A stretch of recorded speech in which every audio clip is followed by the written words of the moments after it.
우리의 믿음의 조상 그럼 누구라고 딱 생각이 나세요? 네. 근데 아브라함의 신앙이 점진적으로 이렇게 좋아졌더라고요. 어느 한순간 이렇게 딱 된 게 아니고 그 믿음의 조상이 되기 시작한 것, 그가 본격적으로 신앙생활을 하게 된 것은 나이가 한 75세 정도 됐을 때였어요.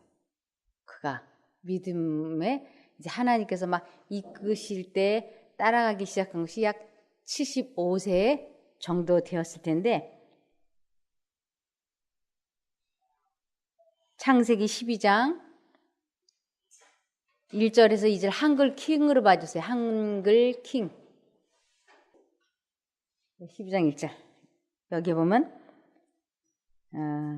그때 주께서 아브라함에게 말씀하시기를 너는 내 고향과 내 친족과 내 아비의 집을 떠나 내가 네게 보여줄 땅으로 가라.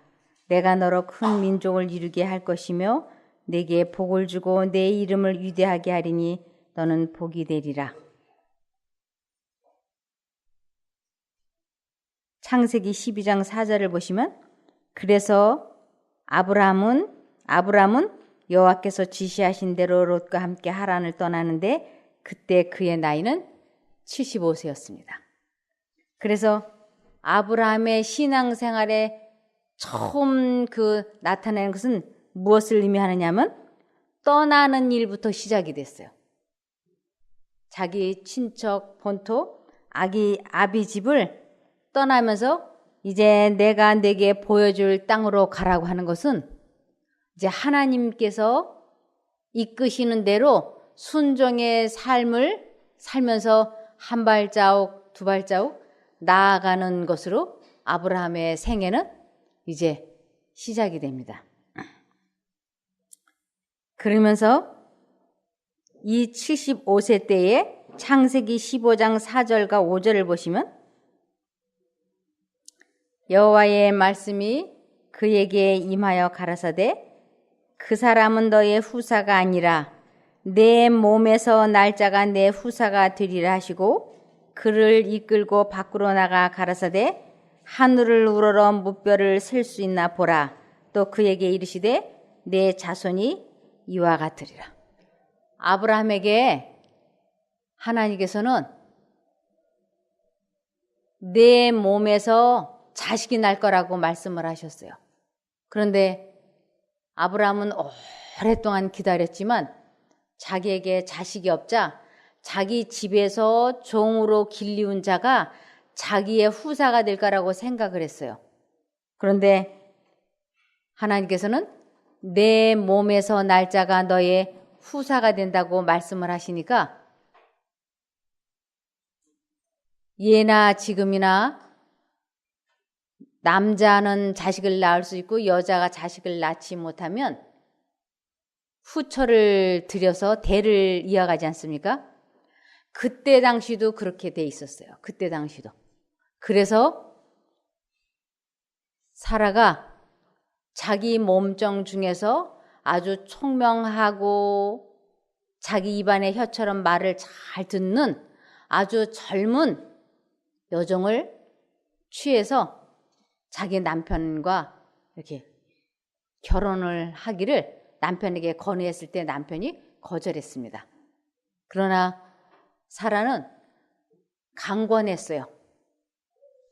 우리가 대를 이어가서 특별히 하나님의 일이라고 하는 아이디어라고 하는 것을 믿었기 때문에 이것을 하나님께 여쭈어보지 않았어요. 많은 사람들이 하나님의 일이다라고 생각이 되면 이것이 정말 하나님의 뜻대로 되어지는 일인지 아닌지 하나님께로부터 온 생각인지 아닌지 하나님께 여쭈어봐야지 되는데 대부분의 사람들이 하나님의 일이다라고 하면 하나님께 여쭤보지 않아요. 그래서 사라도 아브라함도 하나님께 여쭤보지 않고 처음에 아브라함은 거절하는 듯 했지만 사라가 계속 이 하갈과 결혼을 해서 자손을 보자고 했을 때 드디어 아브라함이 이것을 받아들여서 승낙을 했어요. 그런데 이제 문제가 생겼습니다. 이 하갈이 그때 당시 그 아브라함은 대단한 귀족이고 부자였어요. 그 집안의 최고의 자리인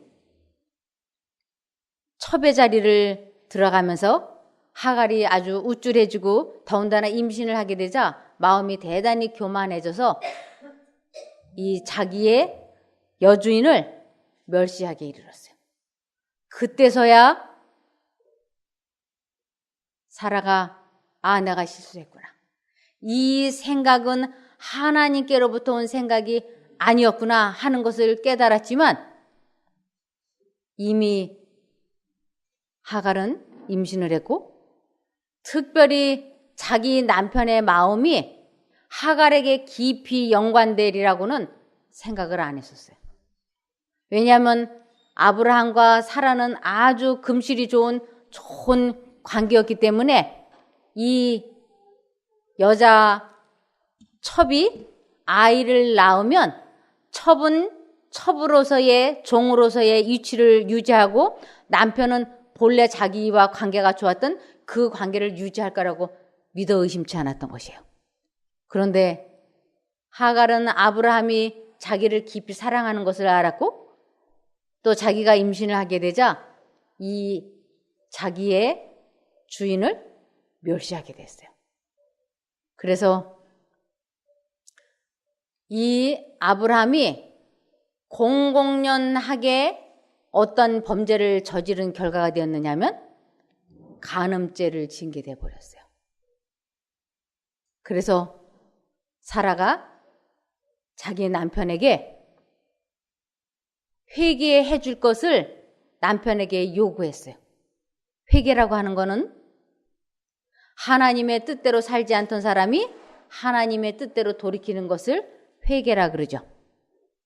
아브라함이 지금 어떠한 범죄를 저질렀는가 하면 공공연하게 간음죄를 지은 거예요. 여기 이런 말씀이 있습니다.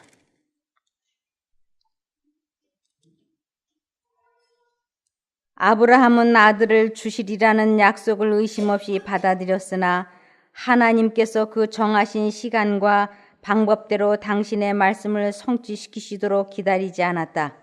하나님의 능력에 대한 그의 믿음을 시험하기 위하여 지체되는 일을 허락하셨으나 그는 그 시험을 견디는데 실패하였다.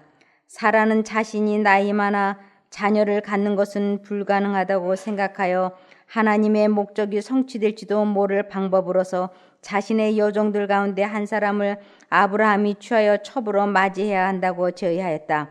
일부 다처는 아주 널리 퍼져 있었기 때문에 그것을 죄라고 생각하지 않게 되어버렸으나 그것은 하나님의 율법을 위반하는 일이었으며 가족관계의 신성성과 평화에 치명적이었다. 아브라함은 간음죄를 이제 공공연하게 지은 거예요. 그래서 사라는 자기 남편에게 회개해 줄 것을 요청을 했어요. 회개한다고 하는 거는 하갈과의 이 관계를 정리해 주는 것이었어요. 처음처럼 관계를 정리해 줄 것을 이렇게 요청했습니다. 창세기 16장 1절에서 6절까지 보시면 창세기 16장 1절에서 6절. 아브라함의 아내 사레는 생산치 못하였고 그에게 한 여종이 있으니 애굽 사람이요 이름은 하갈이라. 사레가 아브라함에게 이르되 여호와께서 나의 생산을 허락지 아니하셨으니 원컨대 나의 여종과 동침하라. 분명히 사라가 원했어요. 그래서 여기 원컨대 나의 여종과 동침하라. 내가 혹 그로 말미암아 자녀를 얻을까 하노라 하매 아브라함이 사레의 말을 들으니라. 아브라함의 아내 사레가 그 여종 애굽 사람 하갈을 가져 그 남편 아브라함에게 첩으로 준 때는 아브라함이 가나안 땅에 건지 10년 후였더라. 아브라함이 하갈과 동침하였더니 하갈이 잉태함에 그가 자기의 잉태함을 깨닫고 그 여주인을 멸시한지라.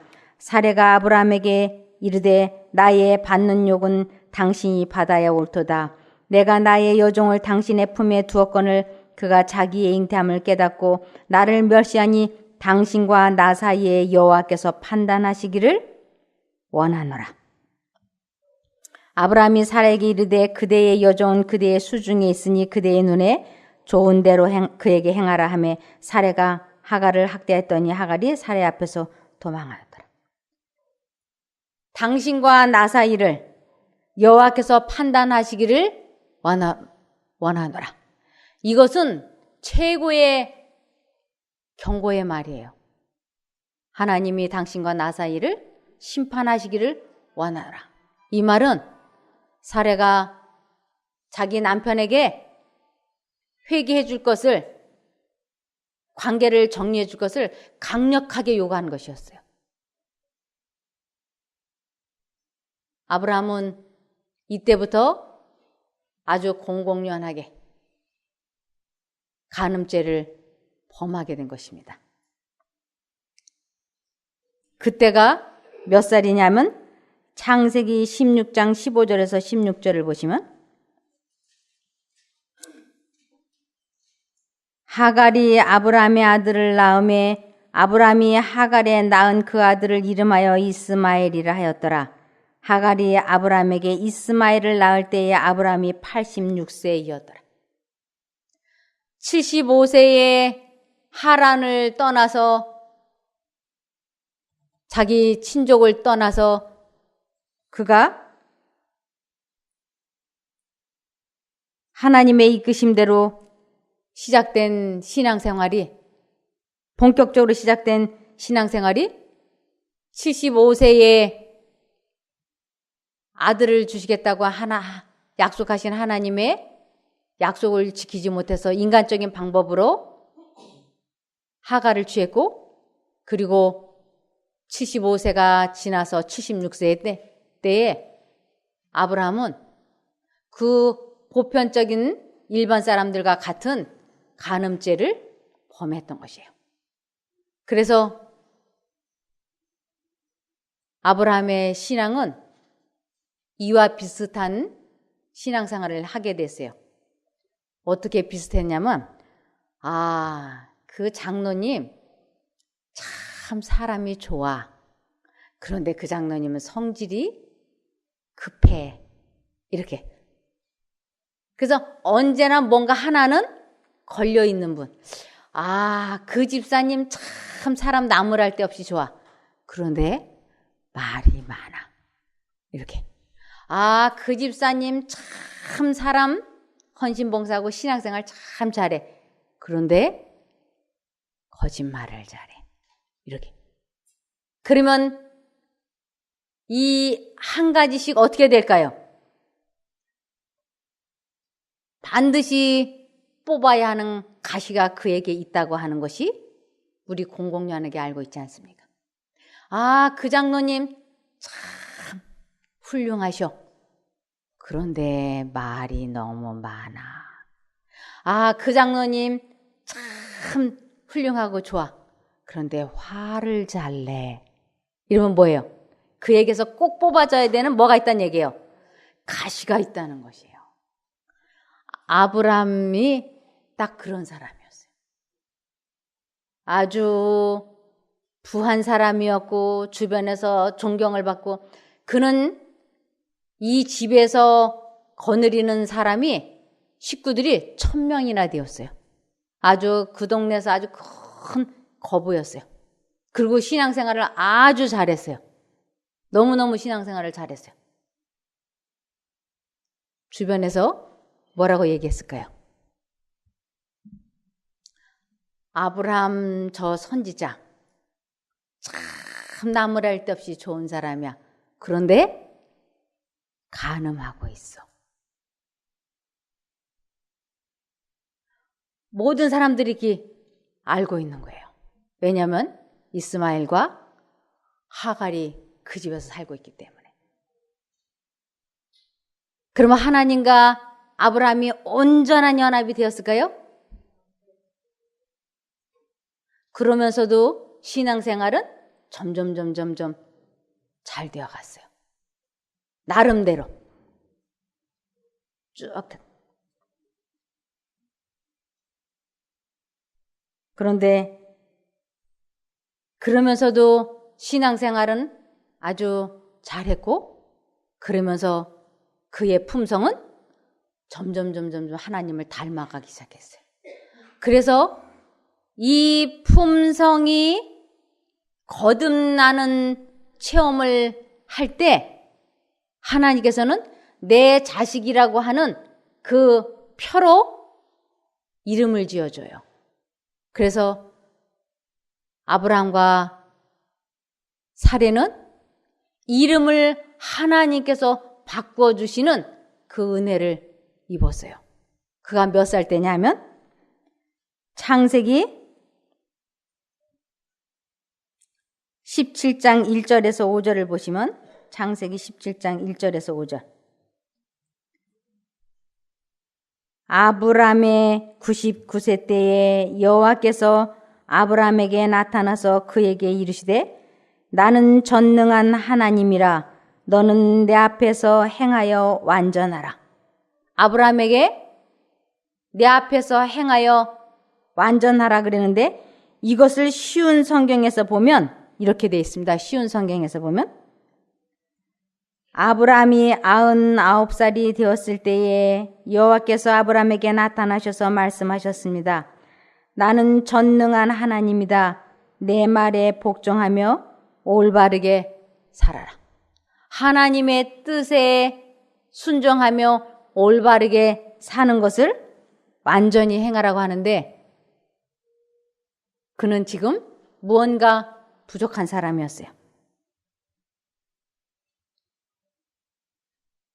그러면서 내가 내 언약을 나와 너 사이에 세워 너로 심히 번성케 하리라 하시니, 아브람이 엎드린데 하나님이 또 그에게 일러 가라사대 내가 너와 내 언약을 세우니 너는 열국의 아비가 될지라. 이제 후로는 내 이름을 아브람이라 하지 아니하고 아브람이라 하리니 이는 내가 너로 열국의 아비가 되게 함이니라.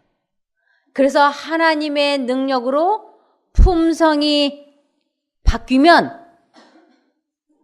아버지 하나님께서 새 이름을 지어주세요. 사라의 이름도 아브람의 이름도 바뀌었다고 하는 것은 그들이 거듭났다고 하는 것이었어요. 그러나 아직 그들은 온전하지 않았어요.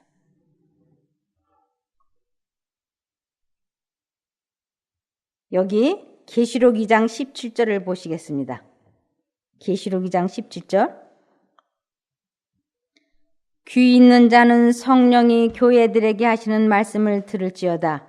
이기는 그에게는 내가 감췄던 만나를 주고 또 흰돌을 줄 터인데 그 도리에 새 이름을 기록한 것이 있나니 받는 자밖에는 그 이름을 알 사람이 없느니라. 이제 우리들이 죄와 싸워서 승리하게 되는 것을 거듭남이라 그러고 회개라 그러는데, 이것이 되기 시작을 하고 지속적으로 일이 되면 하나님께서는 죄와 싸워 이기는 우리들에게 이름을 바꾸어 줄 거예요. 이 세상에서 사용되어지는 이름은 이 세상에서만 사용될 수 있어요. 70년, 90년. 그러나 하나님 아버지께서 지어주신 이름은 죄와 인연을 끊고 하나님의 뜻대로 살게 되면 아버지 하나님께서 이름을 지어주시는데, 그 이름은 천국에서 영원히 사용되는 것이에요. 그래서 죄와 싸워 이기는 자, 하나님께로서 난 자에게만 아버지 하나님께서 내 자식이라고 이름을 지어주신다고 하는 것이죠.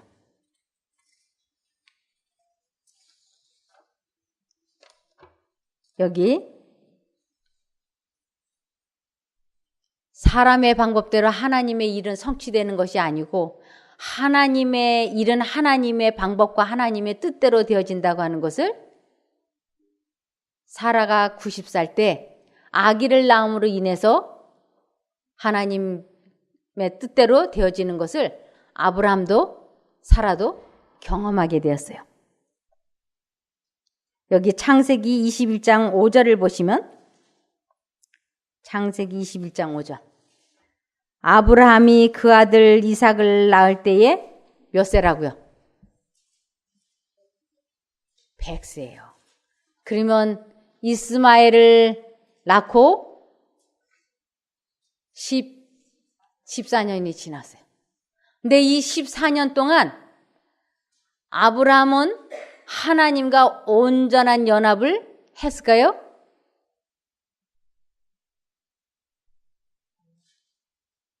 못했어요. 그러면서도 우리처럼 그도 하나님을 믿는다고, 교회를 다니는 우리처럼 하나님을 믿는다고 그도 믿고 있었던 것이에요. 그러면서 누구하고도 완전한 연합을 못했을까요? 누구하고도? 그렇죠. 아내하고 완전한 연합을 할 수가 없었어요. 그렇죠. 우리 사람마다 약점이 있잖아요. 그래서 남편이 도박을 가끔 해. 그러면 그 아내가 도박 도자만 얘기해도 남편의 반응이 예민해요? 안 예민해요? 아주 예민하죠. 그래서 그 부분을 건드렸다가는 어떤 폭풍이 불지 모르기 때문에 그 부분은 건드리지 않고 일상적인 대화를 하면서 결혼관계는 유지가 되는 것이에요. 또 술을 좋아하는 자기 남편에게 술 끊으라고 수없이 말을 해봤지만 술을 못 끊고 있는 그 남편에게 술 끊으라는 말을 하면 또 관계가 나쁘기 때문에 그 부분은 건드리지 않고 일상적인 대화를 나누지 않습니까? 사라가 14년 전에 하갈과의 관계를 정리해 줄 것을 정식으로 요청을 했지만 그때 아브라함이 거절했어요. 사람은 사람의 충고나 책망이나 간섭으로 자신의 죄를, 악습을 고칠 수 없어요. 그래서 상대방의 어떤 악습이나 결점이나 좋지 않은 그것이 있을 때 그것을 참고 견뎌주는 것이 참 힘들고 괴롭지만 하나님께서는 우리 한 사람 한 사람을 다 기다려주고 계세요. 그러면서 하나님께서는 이런 방법 저런 방법으로 사람들을 죄와 인연을 끊게 하시려고 여러 가지 방법을 사람들에게 시도하시지만 사람이 끝까지 그것을 거절하면 결국은 어떻게 될까요?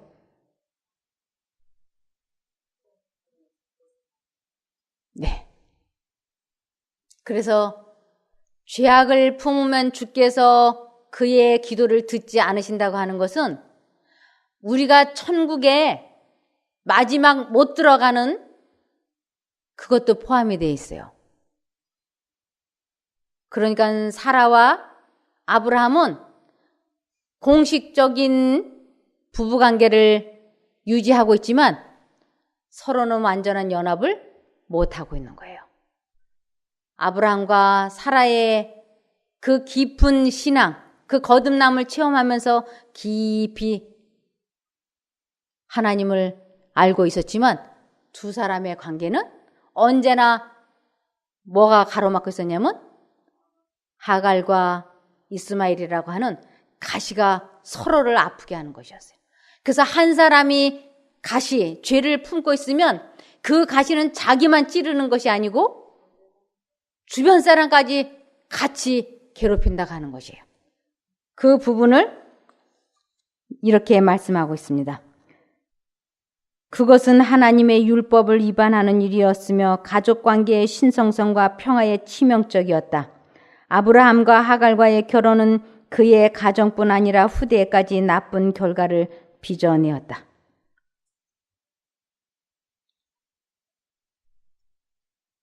사라가 14년 동안 자기가 잘못 하나님의 일이라고 해서 선택해서 했던 일이 얼마나 잘못된 것인지를 깊이 회개하면서 그녀는 점점 모든 일을 하나님께 여쭤보고 하나님의 뜻대로 하는 거듭난 품성으로 바뀌어가고 있었어요.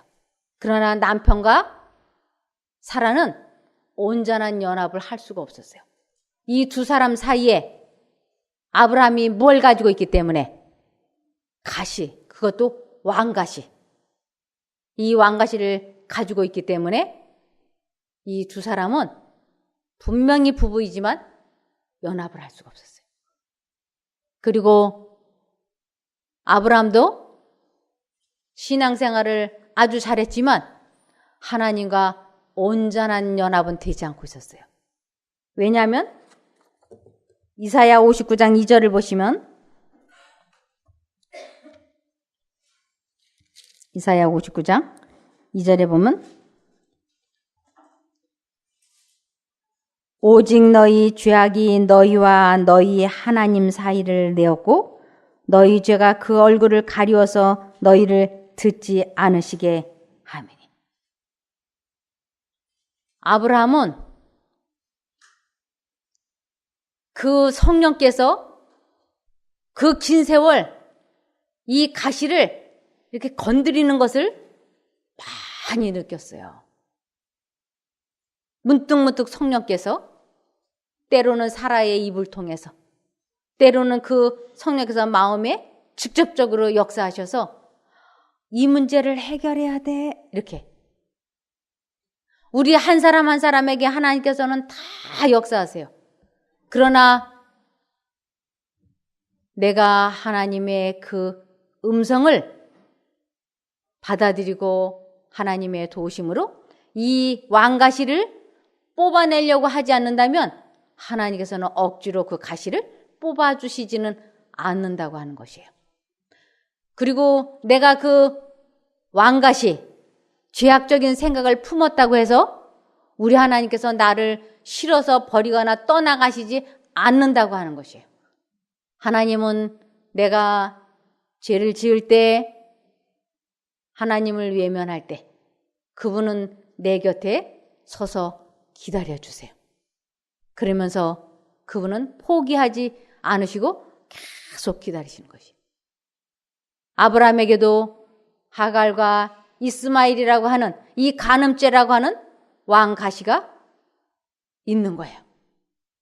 그런데 하나님께서는 그를 회개시키시려고 여러 번 그 마음에 말씀하시고 사라의 입을 통해서도 당신과 나 사이를 하나님께서 판단하시기를 원하신다고 그렇게 긴 세월 호소했지만 아브라함은 거절했어요. 그런데 이 창세기 21장 8절에서 12절을 보시겠습니다. 창세기 21장 8절에서 12절 보면 이 유대인들은 아이가 젖을 떼는 때가 몇 살인지를 제가 잘 모르겠어요. 혹시 박형주 전도사님 아십니까? 우리나라는 옛날에 아이들 젖을 뗄 때 몇 살까지 주로 먹였나요? 3살 정도 됩니까? 아, 그래요? 아, 제가 그게 참 궁금했어요. 그렇다면 이삭이 3살이면 이스마엘은 몇 살일까요? 17살이에요. 17살. 이 17살 때 여기 이제 21장 8절에서 12절을 보면 아이가 자라매 젖을 떼고 이삭의 젖을 떼는 날에 아브라함이 대언을 배설하였더라. 사라가 본즉 아브라함의 아들 애굽 여인 하갈의 소생이 이삭을 희롱하는지라. 그가 아브라함에게 이르되 이 여종과 그 아들을 내어 쫓으라. 이 종의 아들은 내 아들 이삭과 함께 기업을 얻지 못하리라 하매. 여기 이 부분에 대해서 영감의 글에는 이렇게 되어 있습니다. 사라는 이스마엘의 불온한 성질이 영원한 불화의 근원이 될 것을 알고 아브라함에게 하갈과 이스마엘을 진중에서 내보낼 것을 호소하였다. 이 가정이 엄마가 하나님과 마음이 연합이 돼야 되고 아빠가 하나님과 마음이 연합이 되면 두 사람이 온전한 연합을 할 수 있죠. 그럴 때야 진정한 가정이 소천국이 되고 자녀 교육을 제대로 시킬 수가 있는 것이. 그런데 아빠의 마음이 하나님과 연합이 되지 않고 엄마의 마음은 하나님과 연합이 되어 있고 이래도 문제가 생겨요. 그리고 특별히 가는 문제로 질투, 미움. 이스마엘이 특별히 이 이삭을 미워하고 싫어했어요. 왜냐하면 자기가 이 집안의 상속자고 이 집안의 주인이 될 뻔했는데 이삭이 태어남으로 인해서 자기가 밀려난 것에 대해서 하갈과 이스마엘이 아주 싫어했다고 여기 나와 있습니다. 거의 평생을 두고 기다린 후에 얻은 그들의 가장 귀중한 소망의 성취인 이삭의 출생은 아브라함과 사라의 장막을 기쁨으로 채웠다. 그러나 이 사건이 하갈에게는 그가 열망했던 야망의 좌절이었다. 이제 청년이 된 이스마엘은 진중에 있던 모든 사람들에게 아브라함의 재산의 상속인이요 그의 후손들에게 약속된 축복의 후사로 생각되어 왔다. 이제 그는 밀려나게 되었다. 그리하여 실망한 가운데 모자는 사라의 아들을 미워하였다. 일반 사람들의 기쁨은 그들의 질투심을 증가시켜 마침내 이스마엘은 하나님의 약속의 후사에 대하여 공공연한 조롱을 서슴지 않았다. 사라는 이스마엘의 불온한 성질이 영원한 불화의 근원이 될 것을 알고 아브라함에게 하갈과 이스마엘을 진중에서 내보낼 것을 호소하였다. 아브라함은 큰 곤란에 빠졌다. 사라는 자기 남편이 17년 전에 하갈과 관계를 맺게 되면서 얼마나 자기 자신과 하갈과 아브라함과 삼각관계로 어려웠는지 계속 이 하갈을 이 집에서 내보내 줄 것을, 관계를 정리해 줄 것을 그 긴 세월 동안 이야기했지만 아브라함이 거절했기 때문에 이제는 이 가정을 위해서 하갈과 이스마엘을 내보내달라고 하는 것을 강권하지 않고 어떻게 했다고요? 호소했다. 이것이 사라가 얼마나 조심성 있는 처신을 하는지를 알 수가 있어요. 내보내줄 것을 호소했어요. 이때 성령 하나님께서 아브라함의 마음에 깊이 역사하신 거지. 그래서 그 사람은 과거에는 그 사라가 아브라함에게 당신과 나 사이를 하나님께서 판단해 주기를 원한다고 강력하게 요구했을 적에는 아브라함이 그 문제로 고민했다, 근심했다고 하는 대목이 성경에 없어요. 근데 이제는 하나님과 긴 교제의 시간을 가졌고, 그리고 무엇보다도 자기 아내가 하나님의 능력에 의하여 거듭난 것을 옆에서 보는 것이에요. 그래서 자기의 이름도 바뀌었고 자기 아내의 이름도 하나님께서 바꿔주셨다고 하는 것을 아브라함이 아는 거예요. 이제 아브라함은 아주 큰 고민에 빠졌어요. 이제 회개를 할 것인가 말 것인가 선택해야 되는 것이에요.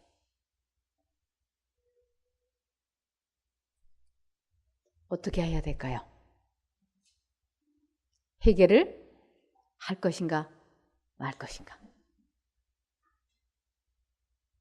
이 부분을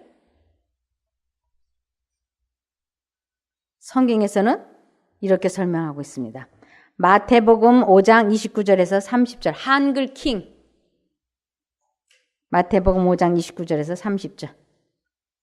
여기 또 만일 너의 오른쪽 눈이 너로 실족해 하거든 빼어 던져버리라. 내 지체 가운데 하나가 손상되는 것이 내 온몸이 지옥에 던져지는 것보다 나으니라. 또 만일 내 오른손이 너로 실족해 하거든 잘라 던져버리라.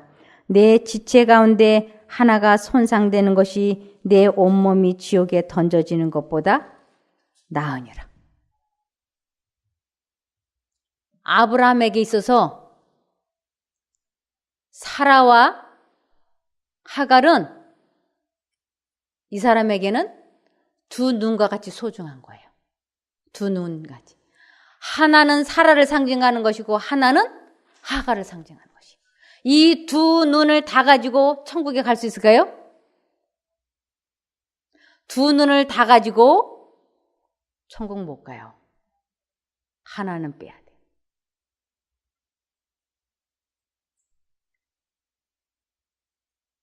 제가 어느 요양원에 그 전에 갔을 때 왼쪽 팔에 암이 있는 사람이 있었어요. 근데 병원에서 이 팔을 잘라내면 살 수 있다 그랬어요. 그런데 이 사람이 내가 이것을 잘라내고 사는 것보다 내가 이 팔을 잘라내지 않고 죽는 것이 좋겠다. 그래서 그 사람이 수술하지 않고 잘라내지 않고 자기가 원하는 대로 그 길을 갔어요. 아브라함에게 있어서 사라는 오른팔이고 하갈은 왼팔이에요. 둘 다 가지면 천국에 못 가요. 이제 선택을 해야지 돼. 그래서 이 부분을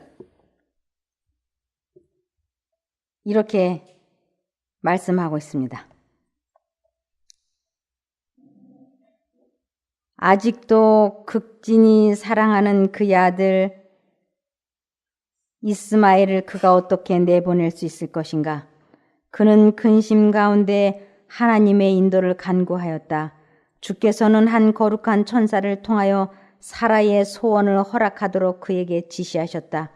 이것만이 그의 가정의 조화와 행복을 회복할 수 있었기 때문에 이스마엘이나 하갈에 대한 그의 사랑이 방해가 되지 말아야 하였다. 그리고 그 천사는 비록 이스마엘이 그의 아버지의 집에서 떠난다 할지라도 하나님께 버림을 받지 않을 뿐 아니라 그의 생명은 보존될 것이며 그는 큰 민족의 조상이 되리라는 위안의 약속을 그에게 주었다. 아브라함은 천사의 말을 순종하였으나 거기에는 살을 애는 듯한 괴로움이 있었다.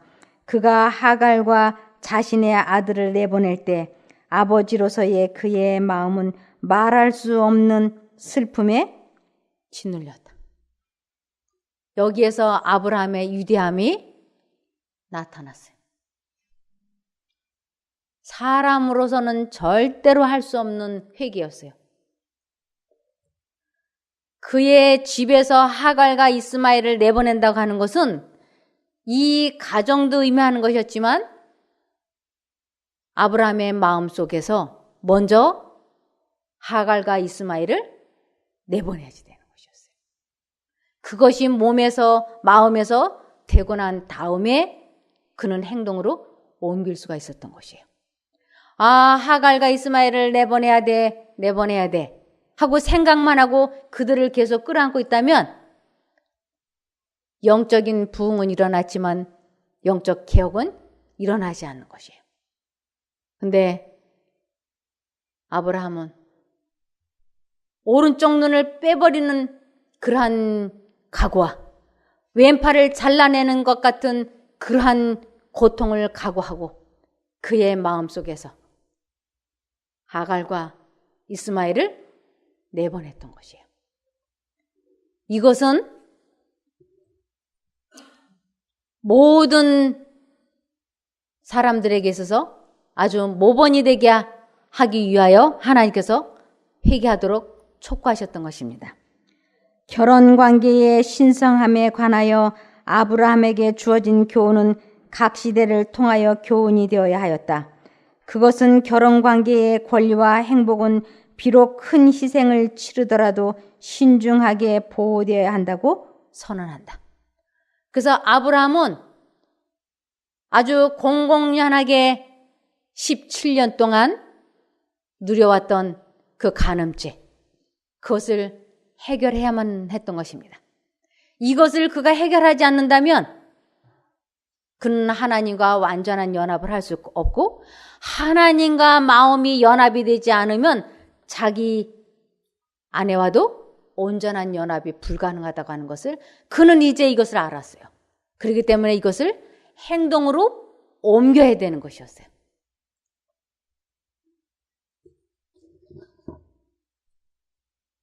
여기 잠언 5장 16절 17절 두 가지를 띄워주세요. 하나는 개역성경이고 하나는 현대인의 성경. 잠언 5장 16절 17절. 네, 여기에 보면 개역성경에는 이렇게 되어 있습니다. 어찌하여 내 샘물을 집 밖으로 넘치게 하겠으며 내 또랑물을 거리로 흘러가게 하겠느냐. 그 물로 내게만 있게 하고 타인으로 더불어 그것을 나누지 말라. 아내의 마음에는 오직 남편과 자기의 자식으로만 채워져야지 돼. 남편의 마음에는 오직 자기 본처와 자기 자녀만으로 채워져야지 돼. 그 위에 다른 사람과는 그 마음을 나누면 절대로 안 되는 것이에요. 이것을 잠언 5장 16절에서 17절 현대인의 성경에 보면 이렇게 돼 있어요. 내가 다른 여인에게 정을 주어 자식을 낳게 할 이유가 무엇이냐? 너는 내 자녀들의 행복을 다른 사람과 나누지 못하게 하라. 똑같은 성경절인데 해석하는데 이렇게 차이가 있었습니다. 사단은 많은 사람들로 하여금 하나님께서는 그들의 일상생활의 사소한 불충실은 묵과하실 것이라고 믿게 한다. 그러나 여호와께서는 결코 악을 시인하시거나 허용하지 아니하신다는 사실을 야곱을 다루시는 가운데 나타내셨다. 죄를 변명하거나 숨겨두고 그것을 회개하지 않고 용서받지 못한 채 하늘책에 그대로 남겨두는 자들은 모두 사단에게 정복당할 것이다. 그들의 고백이 찬양을 받고 지위가 명예로울수록 그 같은 저들의 행위는 하나님 보시기에 더욱 악한 것이며 그들의 대원수 마귀의 승리는 더욱 분명하게 된다. 아브라함은 그 긴 세월 17년 동안 공공연하게 간음죄를 짓고 있었어요. 그런데 어떻게 회개할 수가 있겠어요?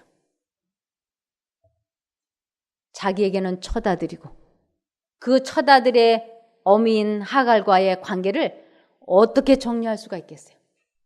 17년 동안이나 아주 한 집에서 살았는데, 그런데 하나님께서는 어떠한 희생을 치르고라도 관계를 정리하지 않냐면 안 된다고 분명히 말씀을 하셨고, 아브라함은 그 하나님의 뜻에 순순히 회개를 했던 것입니다. 그래서 아브라함은 아주 큼직큼직한 사건만 성경에 이렇게 나타나 있는데, 아브라함에게 있어 큼직큼직한 사건은 자기의 아내를 동생이라고 거짓말했던 두 사건, 그리고 하갈과의 관계, 그리고 이삭을 제물로 바친 이러한 몇 가지로 그의 120년의 생애가 큼직큼직하게 나누어져 있는데, 이 하갈과의 관계를 정리하는 것이 굉장히 큰 회개이기 때문에 그것이 많이 다루어지고 있는 것이에요. 그래서 드디어 아브라함은 자기의 마음속에서 하갈과 이스마엘을 내보냈고, 그리고 자기 가정에서 하갈과 이스마엘을 내보낸 다음에 그는 하나님과 온전한 연합이 되기 시작을 했어요. 이날 이후로 주변에서 아브라함은 사람들에게 사랑과 존경을 받는 사람이 되었던 것입니다. 그러면서 누구와 완전한 연합을 할 수 있었을까요? 그렇죠. 왕가시가 뽑아지고 난 다음에 그는 사라와 깊은 연합을 할 수 있었어요. 아주 아내의 마음에 하나님이 계시고 남편의 마음에 하나님이 계실 때야 이 두 사람을 누가 짝지어 주시냐면, 연합을 해 주시냐면 하나님께서 하세요. 그래서 하나님께서는 하나님이 짝지어 주신 것을 사람이 나누지 못한다라고 되는 것이, 하나님의 성령에 의하여 두 사람이 연합이 된 것은 사단이 결코 깨뜨리지 못한다고 하는 뜻이에요. 이 가정이 과거에는 하갈과 이스마엘로 인하여 아브라함과 사라의 사이에 왕가시 노릇을 했던 이 일로 어려움이 있었지만, 드디어 아브라함의 마음속에서 이 왕가시가 제거되고 난 후에 아브라함은 하나님과 깊은 연합을 하게 되고 자기 아내와 깊은 연합을 하게 됨으로 인해서 이 가정은 소천국을 이루기 시작했어요. 그래서 이 가정에서 교육을 받았던 이삭은 성경에서 죄가 거의 기록되지를 않았어요. 그는 누구의 표상이 되었느냐면 예수님이 십자가에 달려 돌아가시는 표상이 될 수 있었던 것이에요. 그래서 가정은 절대적으로 가정교육은 모본인 거예요. 엄마의 모본, 아빠의 모본. 두 사람이 연합한 모본을 보여줄 때 자녀 교육도 바로 되고 자신의 구원도 바로 설 수 있다고 되어 있는 것입니다. 그래서 이 부분을 신약에서 사라를 아주 높이 칭찬을 하고 있어요. 여기 베드로전서를 보시면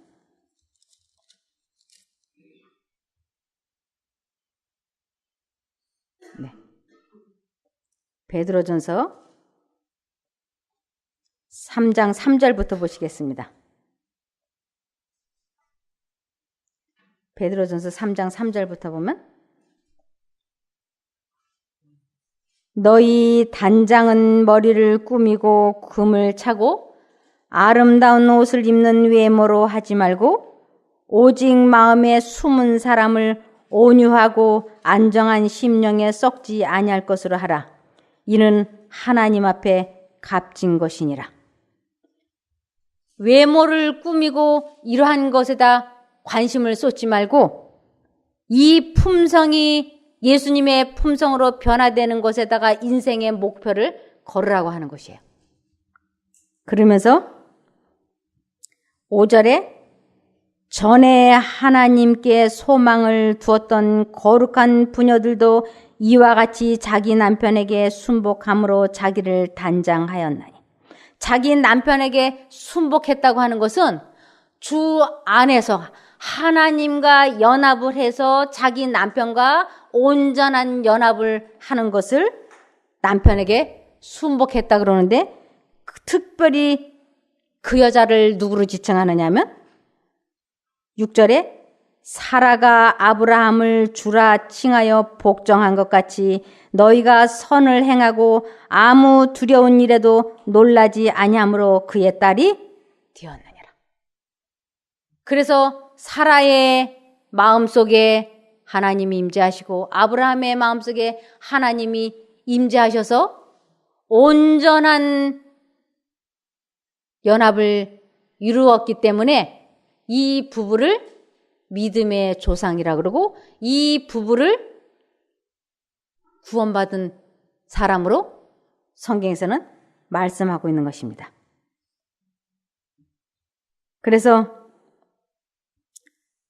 베드로전서 3장 7절에 보면 남편 된 자들아 이와 같이 지식을 따라 너희 아내와 동거하고 저는 더 연약한 그릇이요 또 생명의 은혜를 유업으로 함께 받을 자로 알아 귀히 여기라.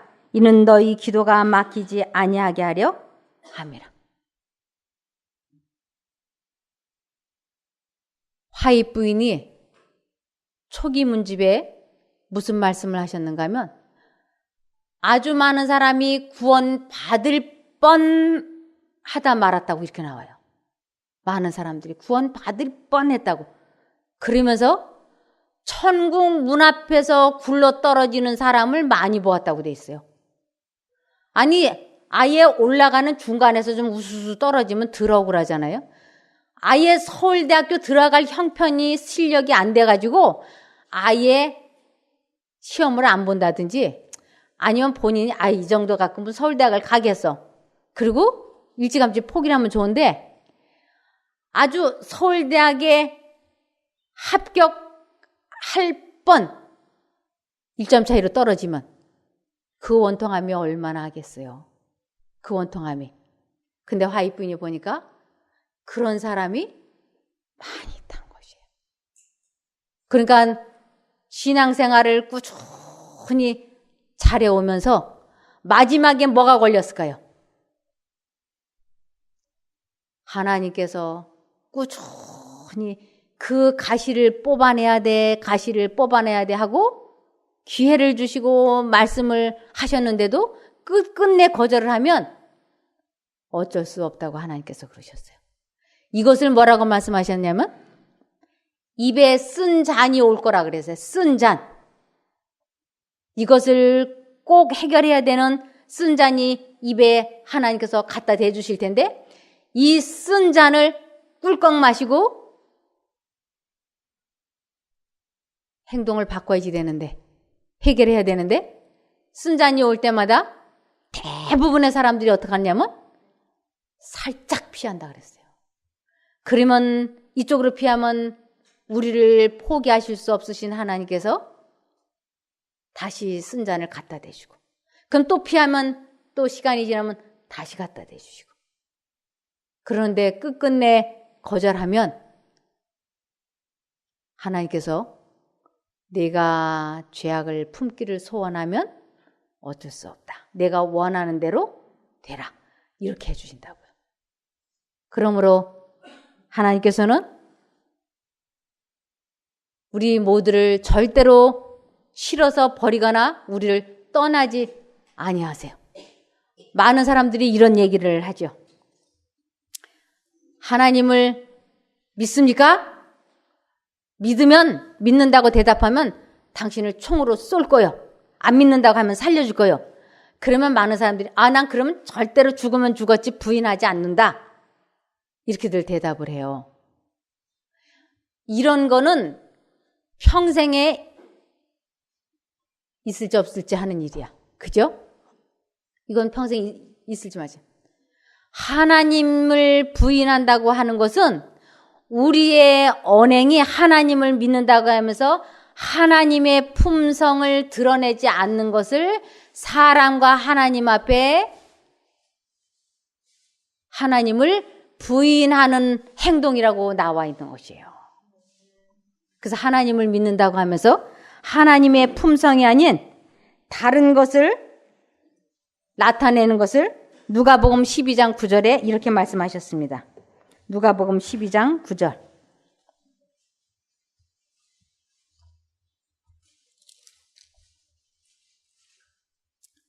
사람 앞에서 나를 부인하는 자는 하나님의 사자들 앞에서 부인함을 받으리라.